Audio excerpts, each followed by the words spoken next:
Morning, folks. How you doing? Jeff here. I just realized that what I did on the Woodchuck video and the Bowstring video is like I showed you how to make an apple pie, but I never showed you the apple pie coming out of the oven. So what I'm going to do today is I'm going to make a part 2 on that, and I'm going to show you the, first I'll show you the Bowstring, because I haven't done anything with it yet, except I strung a bow with the string that I made last night at 9 o'clock at night, and I unstrung it this morning at 8 o'clock, and I'll show you exactly how much stretch there was to it on the B55, and which I'm going to do right now, and then I'll finish the string and I'll serve it. And I'll show you that procedure, and I'll twist it up. I'll twist it up to brace height, and then I'll throw a serving on it. So stay tuned while I set that up. Okay? Okay, Jeff, over and out. Hi, folks. I'm back. Okay. Nice little Osage bow here. It takes exactly the same string as the 68-inch that I thought I was going to do, but this bow will work fine. Here we go. I lost a half inch, maybe a half inch overnight with the B55. And that's all I lost, right there. I'll put the tape measure on it here. Okay, I'm 6 inches exactly, and I had probably 6 1/4 last night. So I'm going to put a few twists in this, and then I'll bring it back, and this is exactly the same length as the string that was between the two pegs. This is a 68-inch bow, 44 pounds at 68 inches. I shot this bow yesterday in the rain at a 3D tournament, and with bamboo arrows, of course. That's these arrows right here. And I shot 50 points higher yesterday in the rain than I did the week before at the 3D shoot, which is kind of not fair, because the 3D shoot we shot last week, the targets were 25 to 35 yards, and yesterday we had 10 yards to 30 yards. So different yardages, different sight pictures, and this was 44 pounds. I normally shoot a 60, so I was afraid that I wasn't going to get a good release with this, because I don't tend to with lighter poundage bows, but my concentration was up, I got a good anchor, and boom, off and running, and that's what I did. So I'll twist this up, and we'll see it again, and then I'll serve it, okay? Over and out for now. Okay, I'm back. Here's my twist. It's about how I normally twist them. It's not really overly tight. And I am just about 6 1/2. 6 5/8. So I like 6 and, well, that'll be fine. Okay, now like I told you before, with these little strings that I put on here, I don't need them on here anymore, because my string now is holding its own, and you can see the ends flapping here. I'll take these little things off there, and I've got one here that I didn't cut, one of the long ones, so I'll trim that one off right now while we got it here. One of the long black ones that got caught up in the mix. I'll take that off. Now I'll take these, and these are curved surgical scissors, and they cut real well. Give them a little trim right there. The blacks look pretty good, but I could probably get a little bit of that off of there. A little bit. That looks pretty good. Now let's try this end. I'm sure people who make bowstrings are going to find this serving part probably pretty mundane and maybe not even watching. That's okay. For you who haven't served anything before, we'll pick up a few tips. A little bit of this sticking out here, a little bit of that.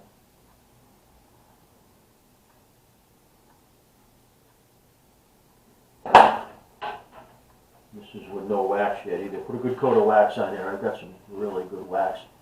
See how that blends in really nice like that? Okay, now here we go. So I got a silver magic marker for this because it's a black and orange string. So what I'm going to do is I'm going to come off here like this and find my center. It's not ultra critical, but here's my center right there, so I'm going to use that. And then I'm going to come up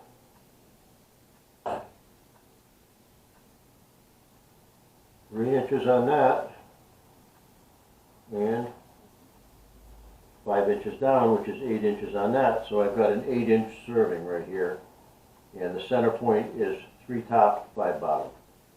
Okay, that's all I usually do on that. This is, like I said, this is, you're going to find this amusing because there's a couple of different ways you can serve this.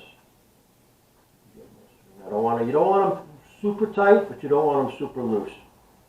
So I'll explain it to you as I go here. You can see this. A lot of people will probably start their serving here, go up to within, I like 6, 8, 9, 10 wraps before I pull my serving back, and you can use that, a small piece with a loop, and then when you get this done, you tuck it through the loop, pull it through, and you're done. I always learned from when I was doing this many years ago, I just use one piece and keep going, and I go over it. So I start my serving here, going overhand, just to the other side of that magic marker, then go over it a couple of times this way, and then I'll pull my spool up a little tighter. So that just, I got 3 wraps here, and that just kind of locks in my thread. And I'm going to tighten this up just a hair. This is friction here, so it's a pain in the butt. So I'm over, and then I'll grab it put my thumbnail against it, and pull just a little bit, and that tightens it up. And then just hold that. I just hold the string that's going up to the back in my hand. And where's my center mark? Center mark. And there's my high mark, and then I've got a little bit left over. Serving thread is cheap. Okay, and then come over, and I'll bring this up here and put my fingernail on it to get it started, because the wraps will self-align once you get it up here. And then come up, and then okay. If I like my tension, yeah, a little bit more maybe. Now this is probably made, you can take this and you can rock it and you can get this thing spinning and you can serve this in about a minute. But like I said, I don't care. I'm not in a race here. This is traditional archery at its finest. Yeah, that feels good. It'll loosen up on me as I go along. This goes along pretty fast. You just keep going. Like watching paint dry sometimes, but you get a nice tight serving and they last forever. And then, like, I don't care what the string under the tag end is under my hand. It's probably going to wind its way around. I don't care. Doesn't matter. I only need it to whip for my whip finish. Any of you guys that tie flies, you have a whip tool. This is the same thing, but you're doing it by hand. So that's how far we've got already in this. And then the only thing you really need to do when you're done with this is really wax this really good. I've got a small piece of suede behind me on the bench. I've always had small pieces laying around. wax this really good, wax the whole string really good. Rub it down real good, burn that wax into it with the heat, and then take this out and, well, you put a knock set on it or tie a knock set on it, however you want to do it, and shoot it. 50, 60, 70 arrows. And then if you're going to put this one away, this is going to be your spare string, then you're done. Okay, I'm already coming up to the halfway point. Well, no, not the halfway, but I'm up to my center mark, so that would be 5 inches. A little bit of tight on that.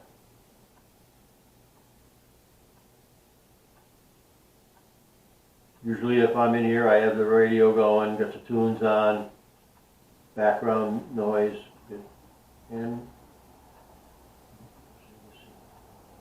loosen. Sometimes it runs away from you and it gets really loose. Don't hesitate to hit it with your nail. And now it's a little too tight. It'll loosen up. It's a little too tight. Some kind of a fiber washer in there. But I've had this forever. It's probably the cheapest serving tool you can get. I can't tell you the amount of strings I've served with this. Amazing amount. Matter of fact, when I was doing conventional strings, or endless loop, I think they call them, I used this too. But I can remember in the compound days, I got a couple in here. I've got a couple of compounds in here. I've got a matched pair of Jennings Aerostars, Target and Hunters. And they, I know the Hunter, all my compound bows have had Flemish Splice strings on them. Here we are, we're almost done. I like, and I never had a problem with the compound bows with a Flemish Splice. And they're easier to make, and durability-wise, they're fine.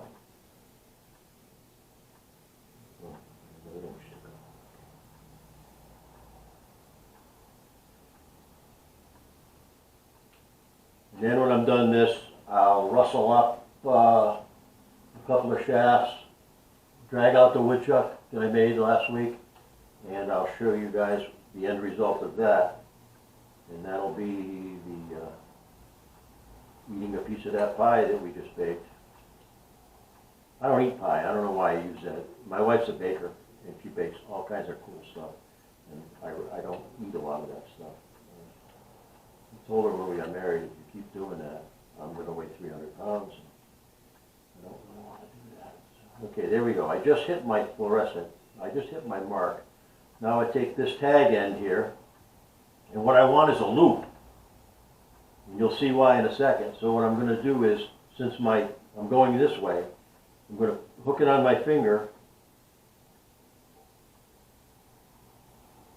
and click, tuck it underneath, pull the string, 1, 2, 3, 4, 5, 6, 7, 8, 9, 10.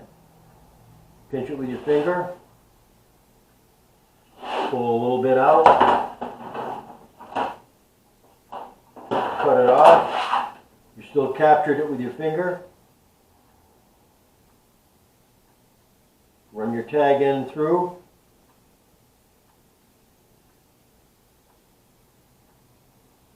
Capture it with your other finger.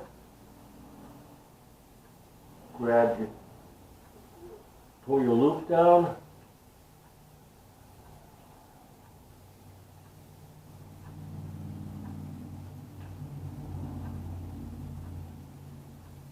Okay, we're right there. Now we're going to pull it under. It's tight, but it's not, it didn't go under yet. There we go. That's it. Going under almost all the way. Sometimes I pull them all the way out, sometimes I don't. It's a feeling, and I felt that one, and that felt very good. Yeah, I'm probably out. I'm probably more than halfway down there. This isn't going anywhere. Snap. There we go. And that's it. And then that ends up with something like this.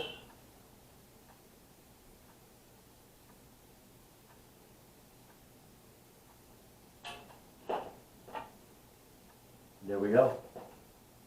Put your knock set on there. You're ready to go. And that's it. One perfect bowstring. And it took way longer. I won't wax it because you can wax your own string and you can set your height. I set them by eye. Center line. I look at my arrow. I go up just a hair. And then I'll clamp my brass thing on there, take it out, shoot it. And your tail up, tail down will tell you if your knock's too high or too low. You know, just like spine right, tail right, you're too heavy. Tail left, you're too weak. It's very simple. So there we go. And there's my addendum to my bowstring. Okay? Okay, now I'll set up the woodchuck and I'll show you how that works. All right, folks, I'm Jeff here. I'm back. I'm going to show you how this woodchuck works that I made. I've got a couple of shafts that I turned. They're like 23/64, and this is poplar. And believe it or not, this was poplar boards from Home Depot a couple of weeks ago. And what I've got this set on right now is my point angle. I think that's 11 degrees. I don't know. One's 5 and one's 11. This is my point taper. So here we go. Homemade woodchuck. I got my stop adjusted here. Here we go. And I just keep it tight against the stop with this finger and let it creep. And I watch when my taper is taking place. I just keep feeding it in a little bit at a time. And I'm putting long tapers on these. And I go till I hit my stop.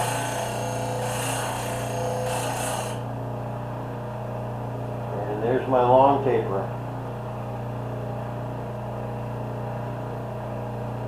And I'll do one more.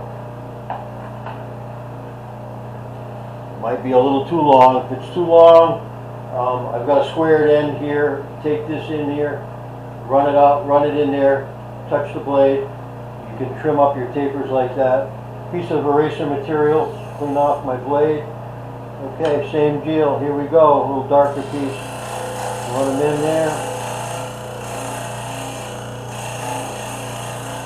If I stopped right there, I'd have what they call the short taper.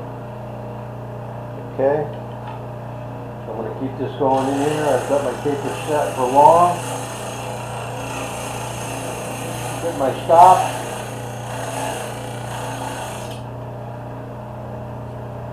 I don't know if you can see it right now, but you can tell that the taper is concentric by the ring here off the shaft, and that is that's pretty good. This is a long taper. Take that off a little bit. Okay. Now I'm going to set it up.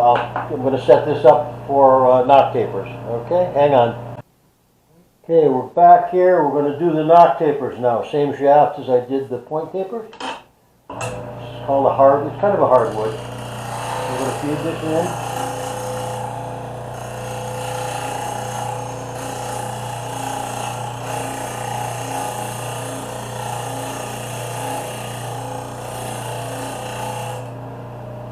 Same thing, nice concentric ring. Kind of a long one here, I'm going to shorten it a little bit.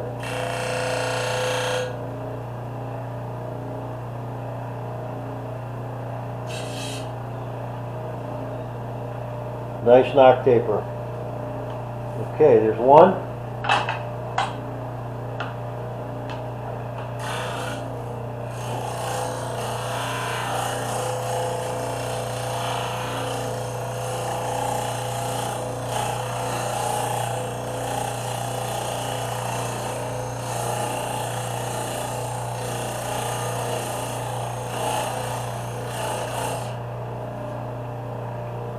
Two, nice and concentric. A little long, I can adjust this a little bit.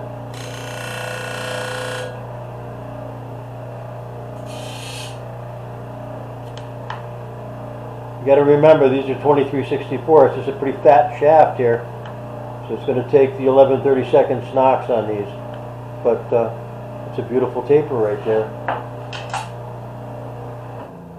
Okay, Woodchuck over and out. Okay. Okay, we're back. How you doing? Okay, so that was it in a nutshell with my taper tool. Now I'm going to show you how this fits the knock point. These shafts aren't very straight. That's it for that. They fit perfect, nice and snug, no wobble.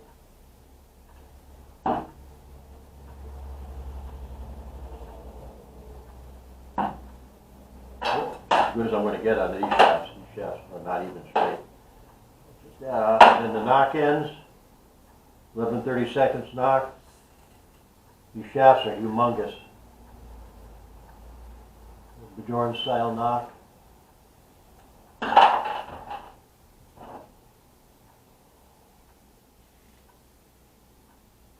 Right up into the throat. Very nice. Okay. I'm happy, and it cost me relatively nothing. You can pick up a big chunk of this cutting board material at the dollar store, Dollar General. These are some industrial stuff that I got. I mean, they got knife marks all over them. One of them was almost 3 feet, and a couple of them were like 2 foot square. Scrap pine, and the washing machine, 1750 RPM. What's nice about that is even on these shafts, there's no load on this motor. When you're grinding, it doesn't slow down. Like, you know, sometimes the arrow cutoff saws, when you feed them in there, the drag just slows the motor down. This with a big 6-inch sanding disc on it, 100 grit. I probably should go to 220 grit on those.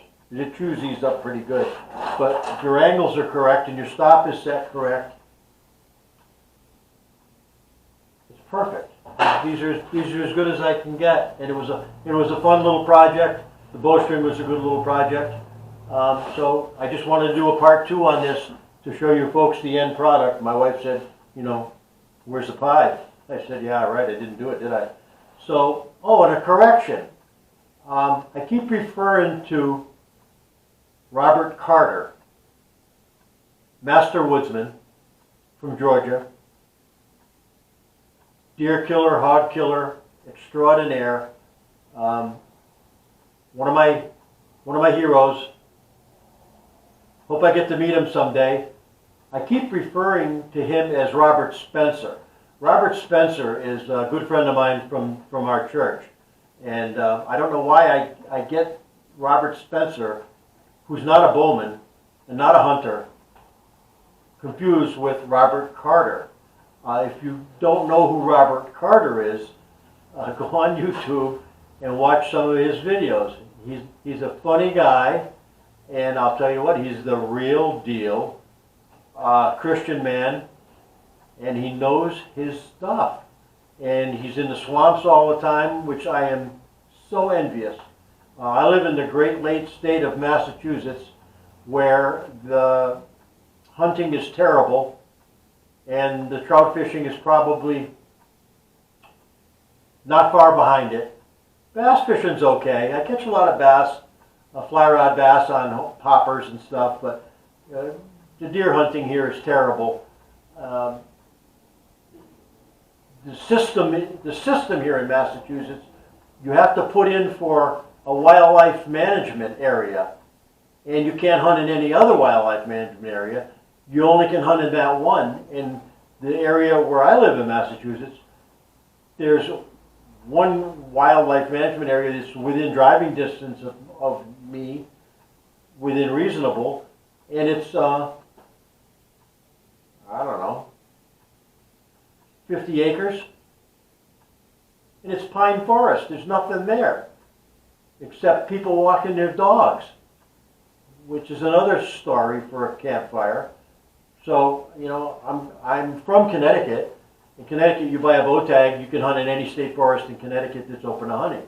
So I am going to forego my adopted state of Massachusetts, and I'm going to go back and hunt Connecticut. It's less than an hour drive, but I know the woods real well, and you know, there's some high percentage areas, and my chances of of success on game is going to go up dramatically.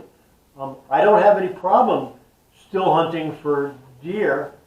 I have a problem closing the deal because I'm so close. And Robert Carter had a video that I watched last night, and he explained all that. So I'm going to try and sit. I've got a small camp chair. I'm going to try and find a likely area. We've got nuts up the wazoo this year. Beech nuts, hickory nuts, and acorns are a banner. And so I'm going to try and stake out some spots that I know, and I'm going to try and build a small blind and sit, which I don't do normally. I poke along, but I see my fair share of deer. I just have a hard time closing the deal, and like he said, a lot of people blame their primitive equipment and not their lack of woodsmanship. I have a lack of woodsmanship, but I'm trying to overcome that. But I get in on deer every year. I just have a hard time closing the deal, and you know, my stone point arrows and my self bow at 15, 18 yards, I'm as good with that as I am with any of my ASLs and my bamboo arrows. I shoot bamboo arrows with the self bow as well, but just a tip. So it's Robert Carter, not Robert Spencer, and you know, here I got to do the spiel like everybody else. If you like my stuff, hit the subscribe button. I'm not in this for any kind of a monetary compensation.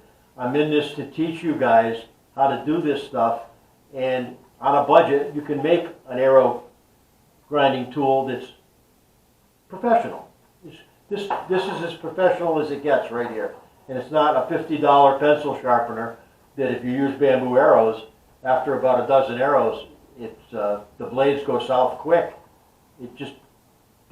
Bamboo's hard stuff. And we were, case in point, we're in the rain shooting yesterday, and I shot under a target, and it was kind of a mossy kind of stuff there, and the arrows are gone. Well, I looked down, and there was my bamboo arrow underneath the butt, kind of just a little bit back, and 4 or 5 of us had been walking over that arrow. We must have stepped on that arrow, you know, 6 or 7 times for 10 minutes, and I pulled it out, dried it off on my shirt, gave it a little flex, tapped it on the bow, you know, the old baseball bat trick, and nothing. And feathers, my feathers were soaking wet, and they shot just as well as if they were dry. But I must admit, those arrows shoot very well bare shaft. So when you've got a bare shafted arrow that shoots very well, and you put 3 5-inch low profile turkey bananas on it, it'll shoot whether it's wet or not. So and I made a suggestion. I said to the guys, I said, you know, we ought to do a 3D shoot next time, if there's one next week, which there probably is somewhere.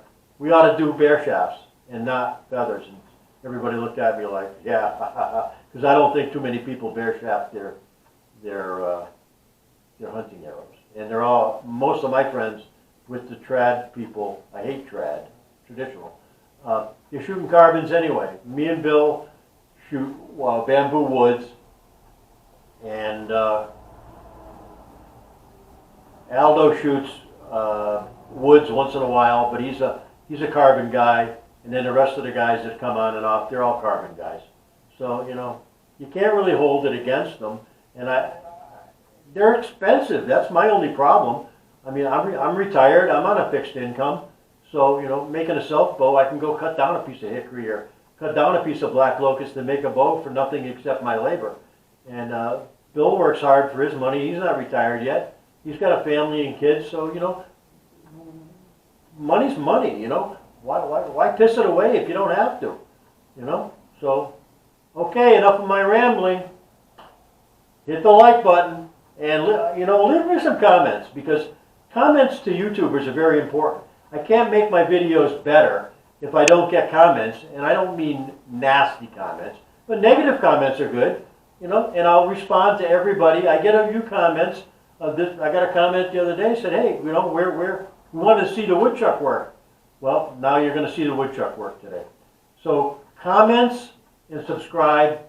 We're golden. I hope the next video I make will be something equally as interesting. Okay, over and out.